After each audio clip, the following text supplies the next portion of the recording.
Have you ever felt like you're functioning on the outside, but burned out on the inside? Sometimes it shows up as 3 a.m. insomnia, other times as a strange emptiness, right in the middle of your routine.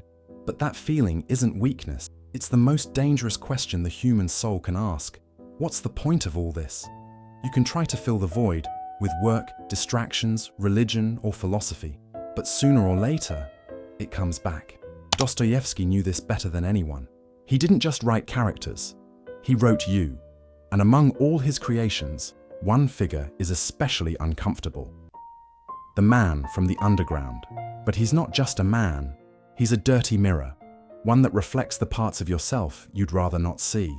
Living feels like building a puzzle, with pieces that just don't fit. On the outside, you're doing everything right, but inside, something's missing. It's like spinning in circles, work, social media, endless tasks, and at the end of the day, that bitter taste of empty repetition. But what if that discomfort isn't weakness? What if it's a quiet voice, calling you to take back the reins of your own life? The man from the underground is brilliant, cynical, frozen. He thinks too much and acts too little. A critic of the world, but incapable of living in it. Sounds dramatic? Then look at your last 24 hours. How many browser tabs did you leave open? How many ideas did you start, but never finish? How many decisions did you postpone? Because it wasn't the right time. Maybe you're already living in your own mental basement. In Dostoevsky's work, Liza represents a real chance for change, belonging, connection, love. But the man from the underground rejects it. He chooses cynicism, and every refusal becomes another brick in the wall of his self-made prison. So think about it. How many times have you had the chance to change, but didn't have the courage to move? Worse, we often disguise it as intelligence or realism, but deep down, it's just fear of action. Here's the good news. The underground isn't your destiny.